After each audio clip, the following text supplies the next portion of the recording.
One of these players will remain undefeated, but who will it be? Cedric and Monty, take it away. Who is going to be our 8-0? Who is going to be so very happy after day one of a Pro Tour? It's the ultimate goal whenever you come to one of these things, right? Is after day one, where do I stand? Am I in day number 2? Am I figuring out what to do on Saturday? Or I have a big smile on my face, and am I doing an interview with Ailey, and maybe some social media is going to be about me? Well, for one of these players, they're going to be very happy at the end of things, partner. Yeah, nobody goes into day one of a Pro Tour thinking, oh man, what if I 8-0 today? Yeah, I shouldn't do that. Yeah, it's like, I hope I get a good draft deck. I hope my pod isn't too tough. Maybe I only get 2 Hall of Famers in my pod and I can eke out a 2-1. Once you get that 3-0, you're like, okay, don't get excited. Your constructed deck still has to prove itself. Yep. Getting to the middle of the day, you've picked up a couple matches, you're like, cool, this is going well. 7-0, now you can start thinking about it. You try not to get too far ahead of yourself in situations like this, and for Christian and Yann, that's what they're trying to do. Don't get too far ahead of myself. Anything can happen in this particular match. For Yann, it's not off to the best start. As you see, a 5-card hand there for him. For Christian Baker, it's a beautiful start here for Izzet Prowess with a turn 1 play in Storm Chaser's Talent. Yeah, and Yann just coming off of this matchup, right? Obviously a different build that Shota Yasuoka was playing, but if you've just come off of beating the most played deck in the room in the hands of one of the best players of all time, you're riding a little bit of that, momentum coming off of that win. You're like, I can do this. I can beat Prowess. It would be pretty hard not to be feeling good after taking care of the Hall of Famer last round if you are Chouinard. But on mulligan to 5, can't be feeling great about things, though this is a very timely dispersal to get rid of this Otter token. So, gonna try to stave off some damage. Ideally here from the Omniscience deck, it's all about just buying time. Yeah, and you do see the unfortunate part, Yann does not hit an Omniscience. That would have been the dream, to find an Omniscience off of that Surveil into the graveyard, considering he does already have the other pieces. He does already have an Abuelo's Awakening in hand. So that would have been really nice. Not the case here, but still doing okay finding a copy of the Meringue River region to join the hand and still having the moment of truth to keep setting things up. And here is the moment of truth. So this will get played. Temporary lockdown among the cards here. It is notable that there is only one white source on the battlefield here for our Omniscience player, pardon me. And that was an active choice. He put the Adarkar Waste into the graveyard with his Surveil to not have that second white source. So that was a choice that Yann made in this situation, and maybe would have been able to keep that temporary lockdown if he hadn't done so. Of course, does still have the option, should things play out that way, to use Abuelo's Awakening to go get the temporary lockdown out of the graveyard. Obviously not a play that you want to be doing, but it's a play that you can be doing if necessary. For Chouinard, we saw a Meticulous Archive enter the battlefield, put another copy of itself into the graveyard, and then Yann just simply passed the turn back, which means that Baker does get the opportunity to untap with Vivi, a thing that we have been monitoring all weekend long, especially in our constructed portion of our event. And we have seen most players, when they do untap with a very powerful legendary wizard, the game ends quickly afterwards. So after Baker did untap, it was a copy of Sleight of Hand. That's why you do see one counter on Vivi, but I think there's going to be a few more here in just a moment. Yeah, if our hand tracker is correct, and it is, there is another copy of Moment of Truth in Yann's hand. There may be a big emphasis here on whether that is able to find another copy of Afar's Dispersal, because if not, this game could be over or as good as over by the end of this combat step. Well, let's see what comes next. Looks like it's going to be an opt. So, another trigger. The opt is going to resolve. Take a look at the top card. It's going to become the bottom one. So, mystery card coming here for Christian Baker. Something like a stock up wouldn't be so bad. Looks like there's another copy of Into the Flood Maw. Yeah, it does have the ability to start firing those off if he wants, but not while your opponent has no permanence on the battlefield.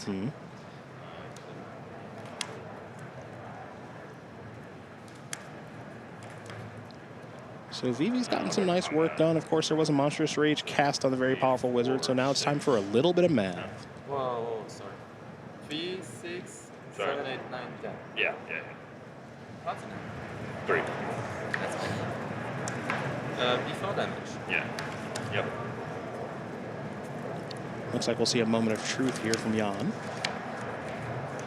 Yeah, that was not an Afar's Dispersal. I believe hit a Roiling Dragon Storm, a Blast Zone, and another copy of Temporary Lockdown, which not what you're looking for when your opponent already has a VV on the board. You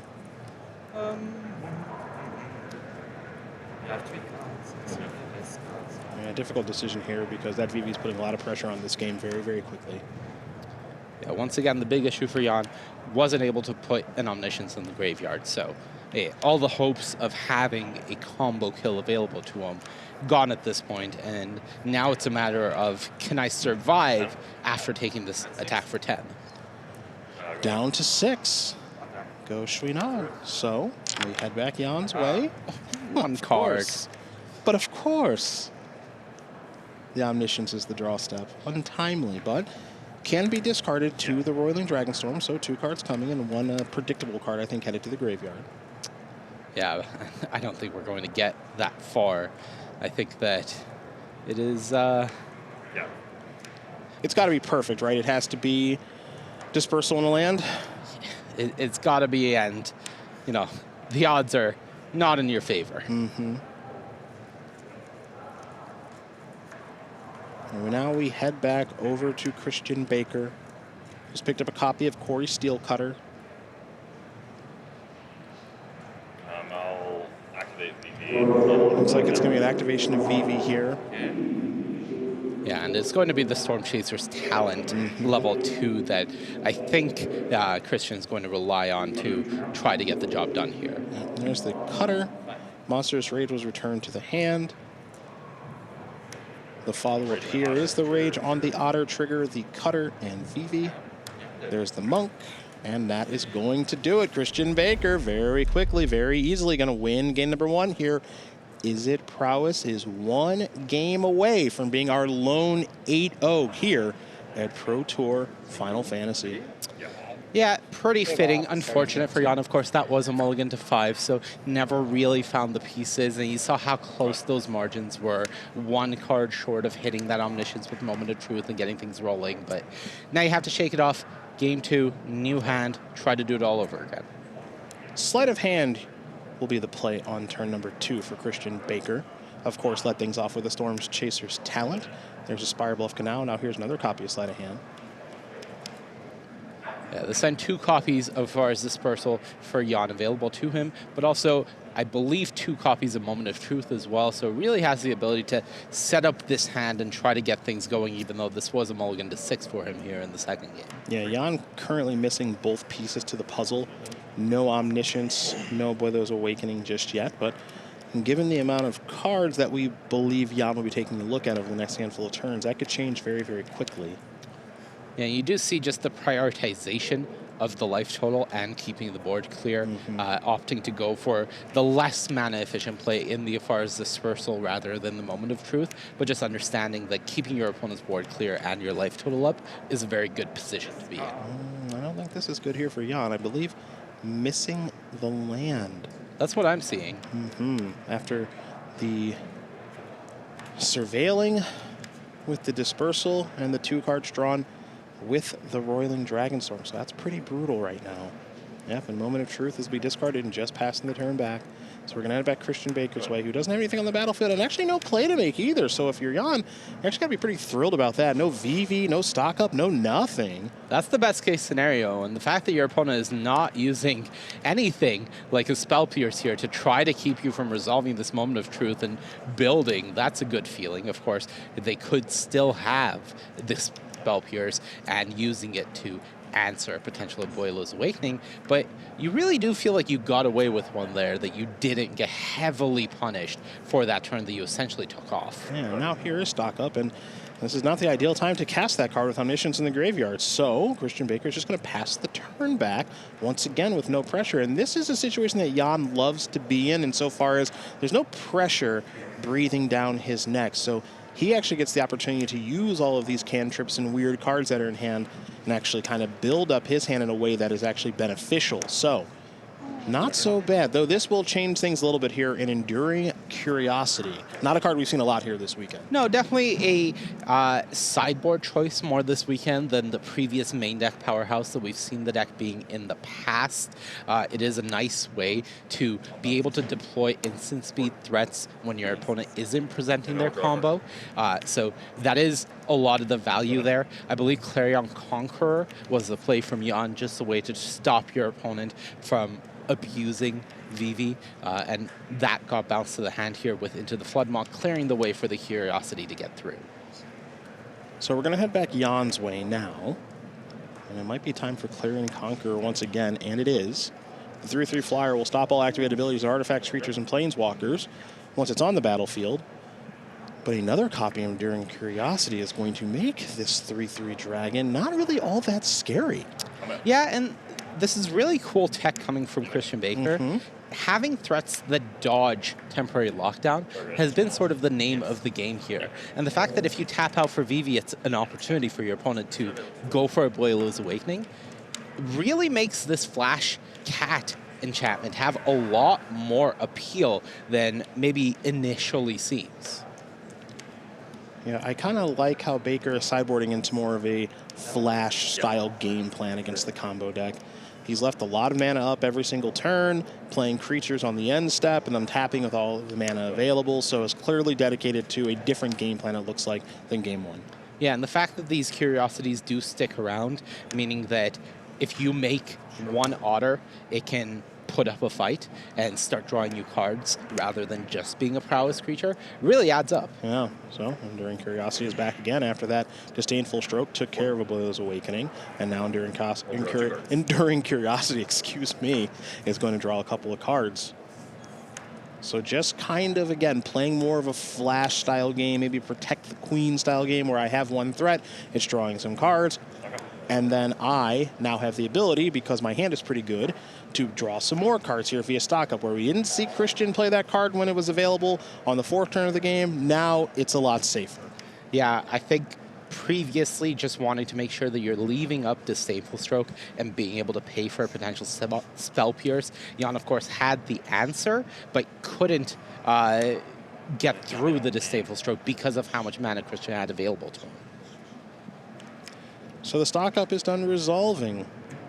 Baker will put those other 3 cards in the bottom. 2 have been added to the hand.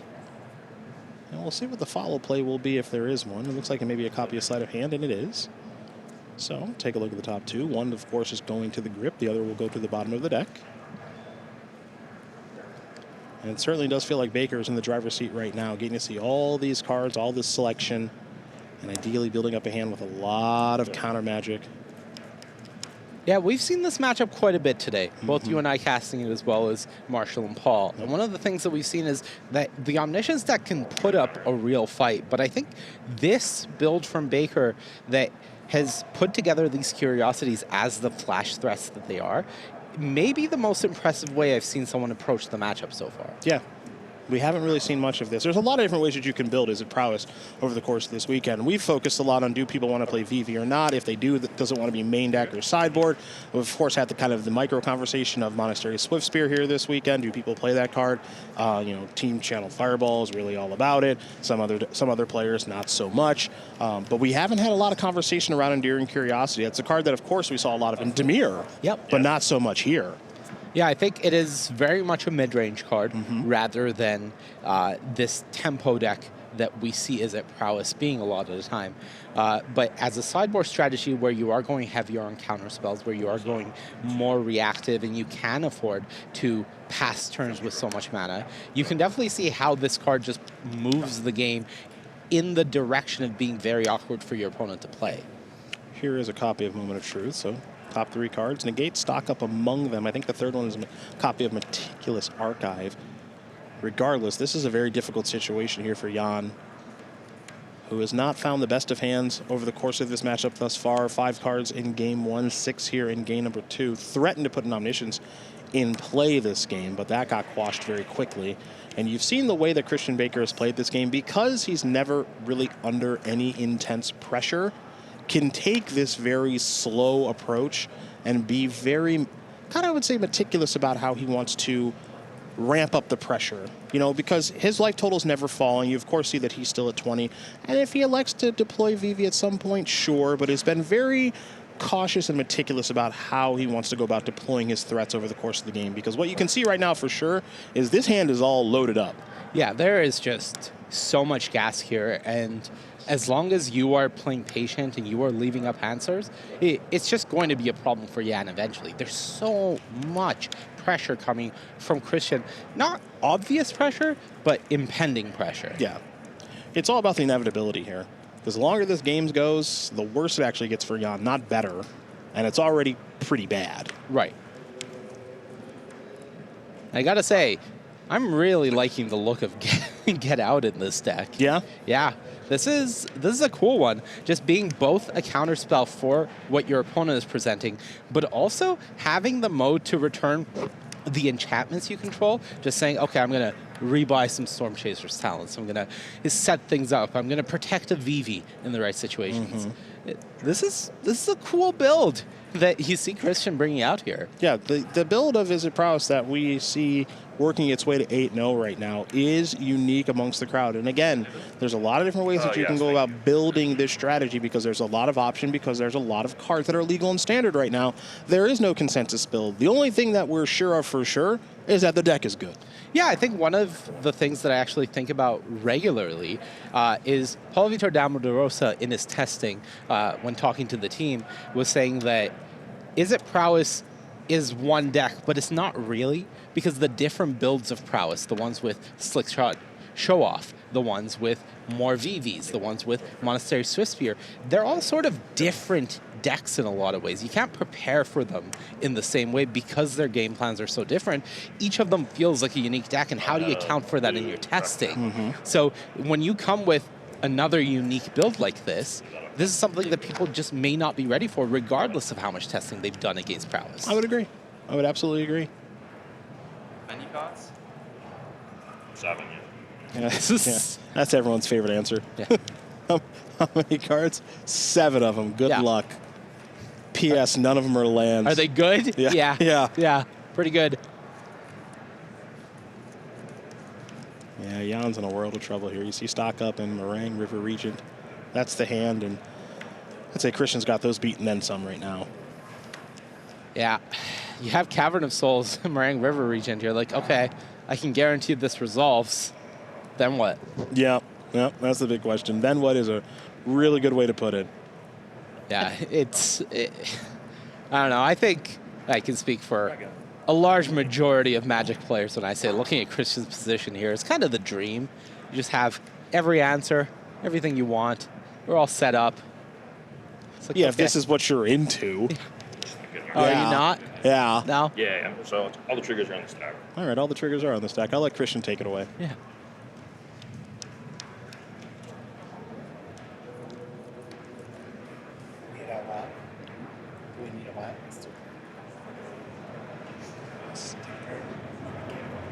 And those triggers, to be clear, are Regent bouncing something and Roiling Dragonstorm on the stack. Yes.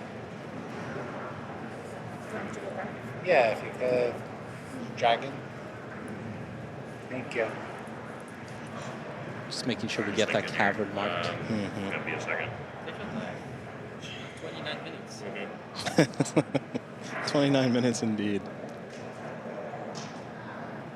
And I do like, it's a weird thing to kind of observe and like, but in spots like this, I do like that Christian is taking his time quite a bit. He's extremely far ahead. The only way to lose this game is to not think enough about it.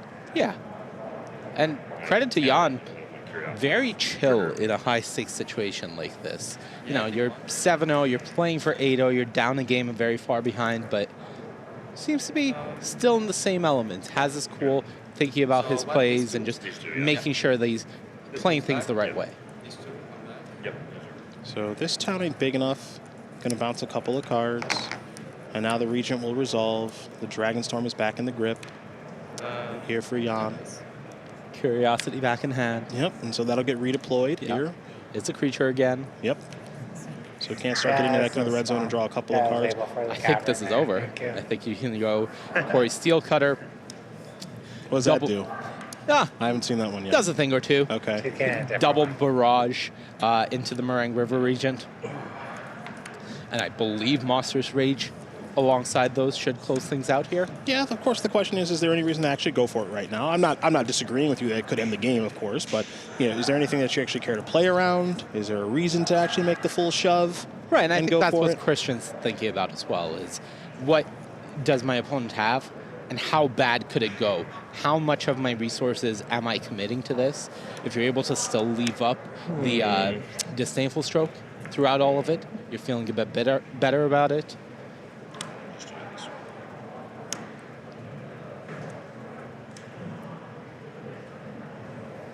And just lining it up.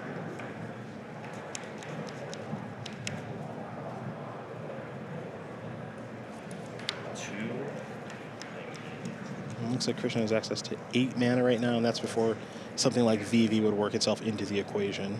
And perhaps that's the math that may be going on here at this moment. Right, partially, you want to, of course, deploy VV, but I think you'd rather have the token from Corey's Steel Cutter, and that's where Christian ends up as well. Oh, there is the Steel Cutter. Let's see what the follow-up is. The follow-up is VV, okay. So trigger the Steel Cutter, because that's the second spell. Flurry trigger. Next. Barrage, 1. There that is. Trigger VV, ding you once. Get your mana back. Barrage again. That's where we might be headed. That's where I feel like we're headed. Activate VV to make a red barrage region again. Sure. Ding it twice. Sean said, I think I'm dead. Oh, yeah. Oh, yeah. You're a 7 after the second trigger, right? Yes. Now that's And this is 7. right here. Yeah. That looks like 7 right there to 2 me. instances of prowess. Or sorry, no, it has 2 barrage triggers. That's 8. But, not relevant. 1, 2, 3, 4. Dead is dead. That's going to do it. Christian Baker with his build of Is It Prowess is our lone 8-0 here in Las Vegas. Yeah, by the numbers, I think that having an 8-0 player be on prowess when 40% of the room is on it was kind of likely. I think so. But I think this is not a build that many people would have expected I would agree. to come. I don't think it's a build that many people in the room brought. But honestly, that was the most impressive build I've seen so far. Easy to say from our 8-0 player. Of course, But of course. That, to me, was the most impressive build and the most convincing build of Is It Prowess so far today. And the thing I think I liked about it most was the sideboard plan, which clearly Christian was very comfortable with. Sideboarding into those copies of Enduring Curiosity, copies of Get Out, and just taking a more Flash-style gameplay against Omniscience after sideboard. Now, does he do that in the mirror match? We don't know. We haven't had the opportunity to really watch that yet, but I do know one thing for sure, which is we're going to see more of him because he's 8-0 and on top of our leaderboard. It's time for a short break. When we do come back, guess what? Eli Kassis, we got some roots for you right after this.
Beautiful Las Vegas is where we are for Magic the Gathering Pro Tour Final Fantasy. We love this set, and so do 19,000 of our closest friends. What an unbelievable weekend this has been so far, and we still have multiple days of it left. Cedric Phillips, Monty DeVuti, we are here in the booth working through our 8th and final round of the day. We know Christian Baker's on top of the standings. He's our lone undefeated player, but we've got plenty of other players with a lot on the line to watch play, including Ely Kassis, who's a world's runner-up among many other things in those top 5 finishes. 6-1 with Golgari Roots against Masahide Moriyama, who is playing mono red aggro. 2 very powerful decks in this format. One of them, again, maybe a little more expected in mono red. The other one, less so. But Kassis, well, he felt very strongly about this deck going in, and Monty, it appears he may be right. Yeah, I think that his choice has been paying off. I think one of the things that a lot of people echoed in terms of sentiments was they expected more mono red than what we got this weekend. They thought it was going to be a bigger part of the metagame. But also Roots is typically good against this type of strategy. You're able to go wide. You're able to keep your life total up. You have things like Dragon Sniper. Pew pew! And I think Ely, not sad to see that this is his last matchup of the day. Well, we're going to find out one way or the other. It looks like that's a Manifold Mouse. Target the Heartfire Hero. We've been seeing this 1-2 punch for what feels like a little bit now. There's your Valiant trigger. There's your counter. That's a healthy amount of damage right there. Pretty good.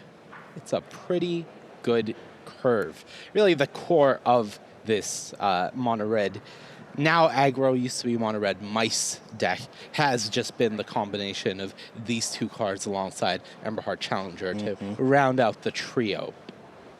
That Dragon Sniper, well, it's got a lot of keywords on it. Vigilance, Reach, and Death Touch. Does line up very well against mono red in a lot of instances, but this 1-2 punch, given the double strike, makes it not ideal. You see that second copy here of Dragon Sniper. The Mice package has lined up beautifully to work through these human archers. Yeah, Ely definitely needs a little bit of setup time. The higher he can keep his life total while getting through the setup time, the better position he will be in. One of the saving graces right now for Ely is, as long as Moriyama wants to get through these Death Touchers, he has to give Double Strike rather than Trample. That's a good place to be-ish, because that means Ely can chump, at least. And there is your first chump block of what might be many over the course of the early stages of this game. So back to Kassis we're going to go. As far as opening hand sizes are concerned, do want to mention that Moriyama started on 6 while Kassis had an opening hand of 7. It is an open deckless tournament, so both players knew exactly what they were being paired up against when they sat down. So you have to imagine they kept their hands in the way they did as a result. You're going to now see Kassis deploy an Insidious Roots, the namesake card of his deck. Mold Tender is going to remove the Dragon Sniper, which is going to bring a plant along with it. And now, I haven't seen this one for a little while. Treasure's Insight. Yes, indeed. Yeah. It's going to come in. It's going to mill some stuff. 4 cards, to be exact. He can put an artifact, creature, or land from among the milled cards into his hand. But more importantly, one of the other cards it does, and is pretty important here, whenever one or more artifacts or creatures leave your graveyard, you gain 1 life. Okay. Of course, it's any number of cards leaving, you're gaining 1 life. So it's not like if 3 things leave, you gain 3 life. But as things stand, still a good position. And of course, because it does mill over those cards and then you bring something back, that triggers the Insidious Roots once again as well. So that's why you see 1 plant counter, excuse me, 1 plant with 2 counters, the other plant with just 1. So Ely's kind of got the engine online right now, at least a little bit. Yeah, the one thing Ely's really hoping for here, and so far has been successful, is he's hoping Masahide's mulligan has not provided him with a Monstrous Rage. If Monstrous Rage comes out, that's going to push a lot of damage through with this double strike that he is continuously getting from the Manifold Mouse. Yeah, and that's why you saw Ely, I think, block very early on in this game. That's why you saw the Dragon Sniper last turn block, and why I think Ely might be interested in blocking here once again. Monstrous Rage is a very scary card in situations like this, and so it looks like Dragon Sniper number 2 is prepared to get flattened by Heartfire Hero, and Ely's block is successful. A mountain is the play, and just a passing of the turn there for Moriyama. So back to Kassis, we are going to go. Yeah, I think Ely was willing to take exactly one attack from the Hardfire hero before he went into full chump block every turn mode. I don't think he has any intentions of giving Moriyama a free double strike attack from here on out. He wants to make sure that if Moriyama wants to push damage through, he has to have a copy of Monstrous Rage. Remember most recently, Kassis with a 4th place finish at the most recent Pro Tour in Amsterdam last year. So the results, well, we know they are many here for Ely.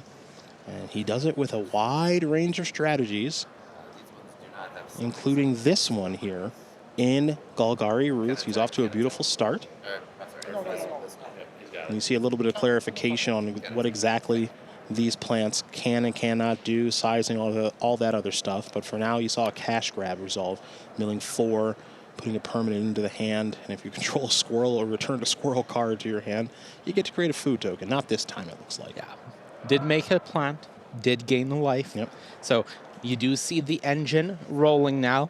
All of these cards do fit in together. And just to clarify, the upside down plants, those are the ones that do not have summoning sickness. No Tyvar on the battlefield right now, so they can't tap for mana, they can't attack. Yeah, this is interesting, just how much is going on here with how quickly this kind of gets out of control once it's online. Yeah, 2 mana available for Kassis right now, I believe, with the Molt Tender making a mana by exiling the Dragon Sniper. The question is, how aggressive is he going to start getting? Of course, there is also mana available from the Insidious Roots Plants tokens, and now things are well and truly rolling for Kassis. Yeah, there's the Overlord of the Bale Mark, so that's going to yield a Llanowar Elves, another plant token now. Yeah, I can, when the deck does this, I can see why you'd want to play it. Yeah. And, you know, I think we're at a point now where Moriyama can't really win this game. It seems quite difficult. Yeah.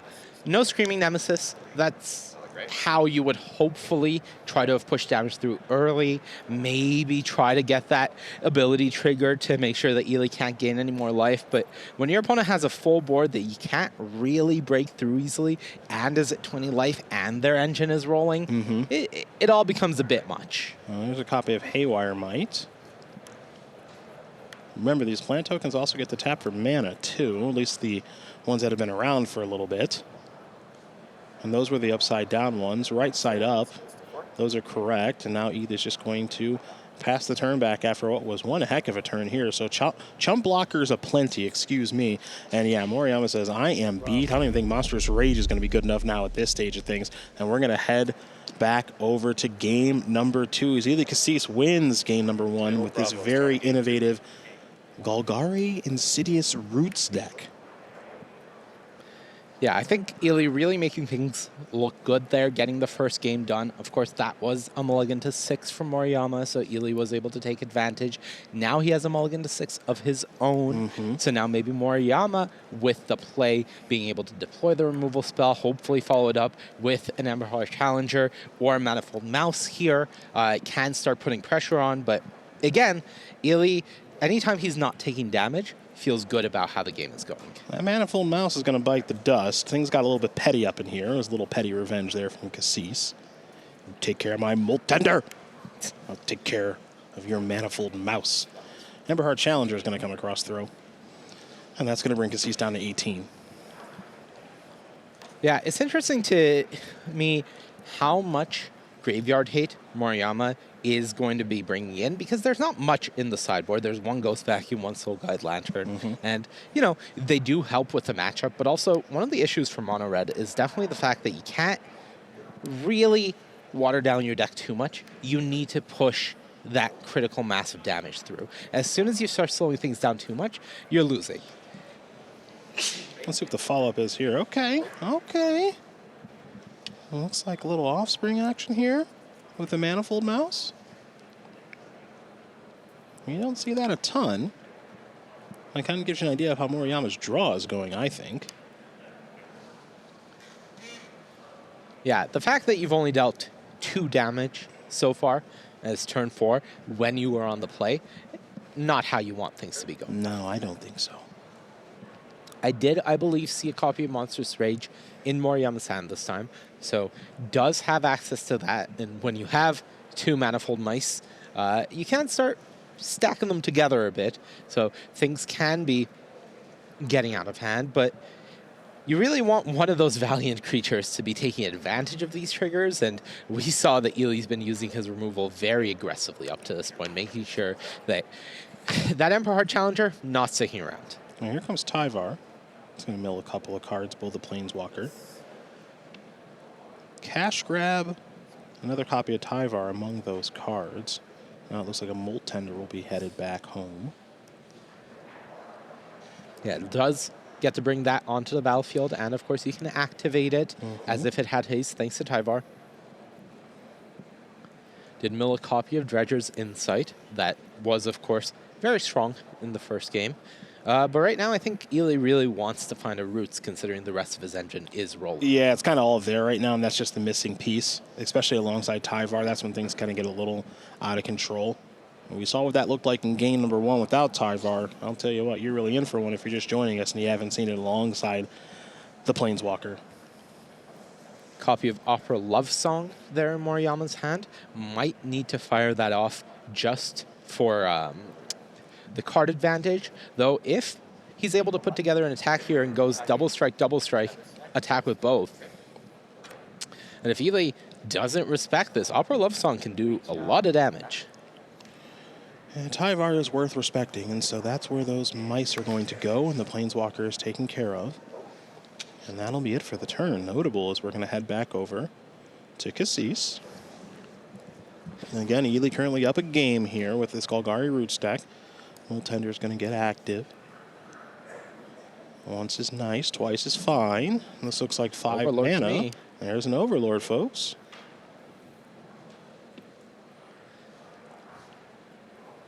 This one's a real doozy. This 5 mana 5/5, most of the time we see it impending for 2 mana, but not now. It is hard cast. The 5/5 is actual factual on the battlefield. Yeah, Moriyama does have a Soulstone Sanctuary there in the land, so can make that into a creature on the end step if that's how he wants to get aggressive with this. Soulstone Sanctuary, notably, is all creature types, and that is why it fits so nicely into this mouse deck. Is now if Moriyama untaps, goes, all right, I'll give the Sanctuary double strike and trample, suddenly you're getting very, very far ahead in terms of the amount of damage you're able to present. This is extremely true, and that might be the game plan here for Moriyama, who quickly untaps, plays a mountain.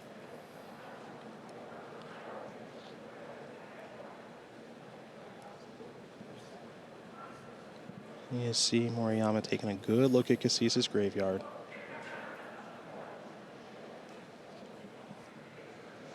I believe 2 of the cards in Moriyama's hand are Opera Love Song and Monstrous Rage.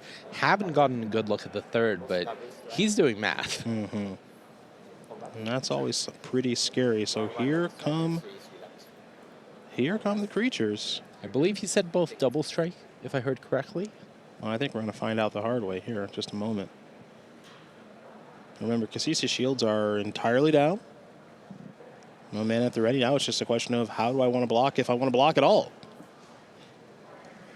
Yeah, I think the most likely blocks are Overlord on the Manifold Mouse token, the Maverick on the Soulstone Sanctuary. For Ely to lose the Overlord without trading here, if they were indeed both double strike, Masahide will need to use both pump spells. Otherwise, it will be a trade, and that's something that Ely's not happy about, but considering his goal here is to keep his life total up while he builds, he will ultimately be okay with it. And there's Opera Love Song. Target each of those creatures that are attacking. And now the follow-up is the Monstrous Rage, which weirdly enough we haven't seen a ton of this weekend. A fair amount. And this card sees plenty of play, of course, but given how much we've seen over the past handful of months, you think we've seen it more in the matches we've covered. Yeah, I think it's almost certainly one of the most played cards this weekend. For sure. Just by the numbers alone. So the fact that we haven't seen that much of it, definitely a surprise because it's been in the feature match area. And it looks like Kassis is going to fall down to 3. Normal attack for 15 through 2 blockers. All As right. you do, Yeah, really. as one does do. So let's go back over to Kassis. I think the only card that we know that is in Ely's hand is Tyvar. All right, well, that's the start. Yes, it is. Is getting Dredger's Insight down so you're able to start gaining life while activating all of these things. Immediately, the Insight hitting means that's 1 life. These 2 Molt Tenders just tapping for mana can represent up to 2 more life. So Ely is able to start recouping things. Looks like Ely's going to take that Overlord of the Bale Merc. And what this deck does a really nice job of, as you see Ely's going to start to separate things a little bit, is just what this deck is. Its graveyard is an extension of its hand a lot of the time. Right, and one of the big things for Ely by separating these into creatures and not creatures is how much life do I have access to, and what can I get back with this Overlord? Of course, Overlord can also get back Planeswalkers like Tyvar, but that is something that he already has access to in hand. Right now, he wants to make sure that he's using these Molt Tenders for mana while also gaining life. Yeah. Now there's Tyvar.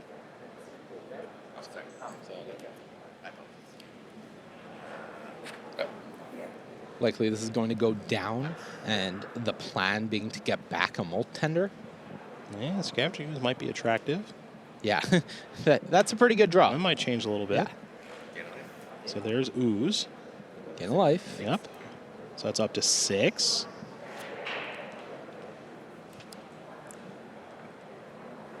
Moriyama's just got to be thinking, can I get back to my turn with you still below double digits? Looks like the answer is yes. So we'll head back Masahide's way. Very important draw step here. We know just how good Monstrous Rage can be. It'd be another great time to draw one, probably. Every time I've seen Moriyama's hand, I think he's holding a copy of Lithomantic Barrage. See, that's what I think, But too. it doesn't make sense to me in the matchup. I've kind of noticed it a little bit. And I was like, I don't think that's what that is. Like, is the goal to use it to kill a Tyvar here? That's definitely possible. Tyvar coming into play immediately takes it down to 1. And I think... Okay. All right. Well, it does deal 1 damage to stuff, Yeah. right? Like, if your opponent's a Lattimore Elf deck, Yeah. you need to remove that You, sometimes. you think of it as a card against Azorius-based strategies, or clearly against blue and or white cards, and not so much here. But I do agree with you. And there's also Dragon Snipers, right? Like, there's actually like a lot of targets for it, even though it does look a little weird. Yeah, like, Okay, Rockface Villages. Pump up the jam. Ooze is going to go active. Remove this. Gain life. That's actually probably gain 2 life, right? 1 from the Ooze, 1 from the Dredgers. Yep, so up to 9. yeah, Double strike. saying, you got to block this.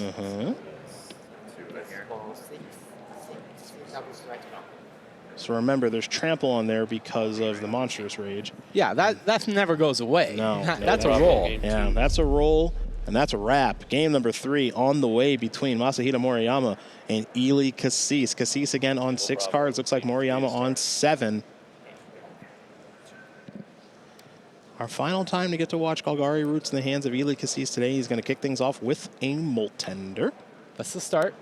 All right, well, that's a start, too. That's Yeah. a hard fire hero. Everybody has started with their card. Yes, they have. The question is, does Ely have something like the Dredger's Insight here to follow it up, or does he have the Insidious Roots and just take a turn off? Ah, well, there is the Insidious Roots. The turn has been taken off, so let's see what the start looks like here for Moriyama. Okay, well, that's the dream start. That's what we call the mice package, folks. I believe that is the curve. And so Kassis is already down to 16. He'll mill a card. It'll be another copy of Molt Tender. Untap and draw now. But this is his package that we have been seeing since Bloomborough dropped. Heartfire Hero, Emberheart Challenger, and Manifold Mouse.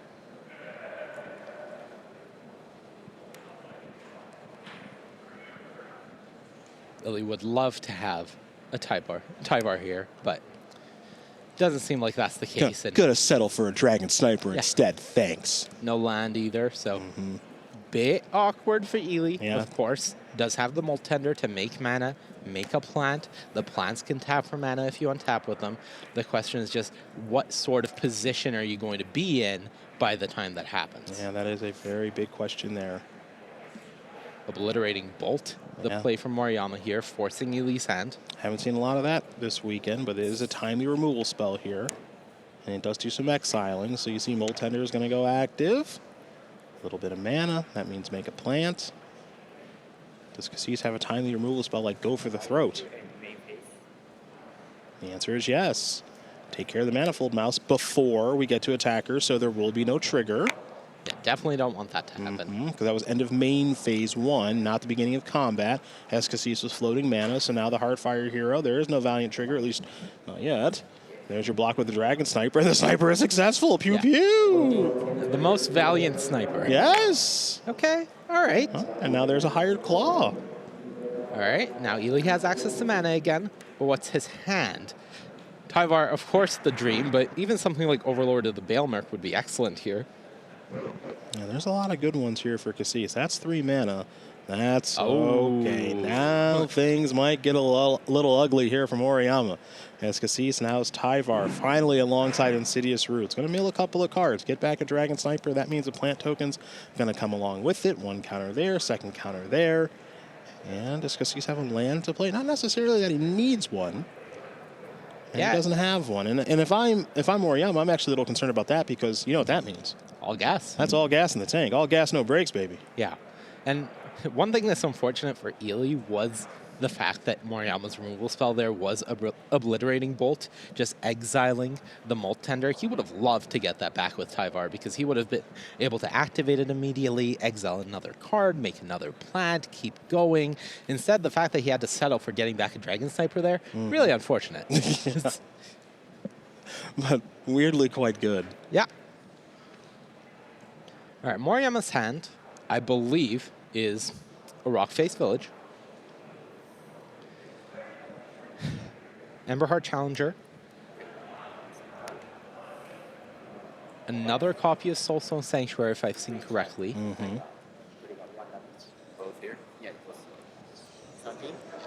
And it looks like Tyvar might be the name of the game here. Now, Dragon Sniper, I think, still has got some work to do. Yeah, I think we're going block here.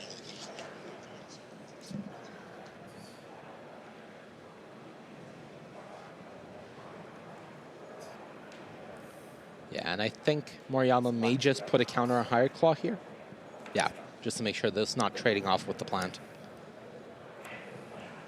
But another turn where Ili makes it through with all of his most important permanents still alive. And, you know, all gas in hand, but we don't know what that gas is. Well, now that's like that's like the 1-2-3 punch now. Okay, so there's Dredgers. Spider. I'm getting a Spider back? Well, we got to take a look at that one now for the folks at home because Kassis is playing some weird ones. There's a plant token. That gets a counter. That gets a counter. Skyfish Spider, talk to me. 4 mana, 3/3 reach. Enters the battlefield. You may sacrifice another permanent. When you do, destroy target non-land permanent. That's pretty good. And then when the spider dies, you gain a life for each creature card in your graveyard. Okay, that's a lot. This is a lot too. Now this is the 4-card combo. Yeah. Everything's cooking out here for Kassis on the left side of the battlefield. You're going to mill a handful of cards. Of course, going to get to be able to return one of these. That'll of course trigger the Insidious Roots and the Dredger's Insight. Yeah, the only thing that Ili is really missing now is the Osteomancer. If he's Okay. able to get that piece, then things go a bit berserk. He gets to continue triggering everything. You activate that. Now you can cast creatures from your graveyard foraging. Each time you cast one of those, you're making the plant. The plants don't have summoning sickness when it comes to making mana, so you get to cast another creature from your graveyard, and things really get out of hand. Yeah, I would argue things are already quite a bit out of hand here as Kassis is. Yeah. Kassis is kind of rolling here, partner. Okay, yeah. All Yeah. right. I'm not saying you're wrong. I think the Osteomancer adept would be quite good here, but like we said earlier, he's all gas, no brakes with it. You know what I mean? He is cooking right now. Yeah, and I think getting a glimpse of that second card in Moriyama's hand, it's an Offer Love song. So, yes, it's going to allow him to have access to some more cards, but I don't think it's going to do a great job of closing out this game from this position. Yeah, I'm with you. I am with you. And this sort of feels like the last turn Moriyama has to close out the game. Yeah, I think Because so. I'm pretty sure Ili's going to win that Yep. turn. Just by attacking. Ely has it all on the left side, and the tokens are obviously pretty large, and they all tap for mana, and this is... Once the ball gets rolling, and especially if it's not interrupted, Yeah. the red deck can't get through this. No. You're at 16, and I don't think, like, the previous game, Ely took an attack for 15. He's not taking an attack for 15. No, that's not. That's not happening. That's not going to happen. I guess when I'm talking about the Osteomancer Adept, I am sort of saying, look, we have 4 pieces of Voltron here. We need the 5th Power we need the Ranger 5th one? to really Oh, get I this see, going. I see. So we can get to the Megazord. Yeah, I gotcha. Yeah. Getting a little petty here now. That'll be a removal spell there for the Emberheart Challenger. Kassis will shuffle that dragon back in. All right, so if Kassis just sacrifices his Tyvar here, goes for the activation.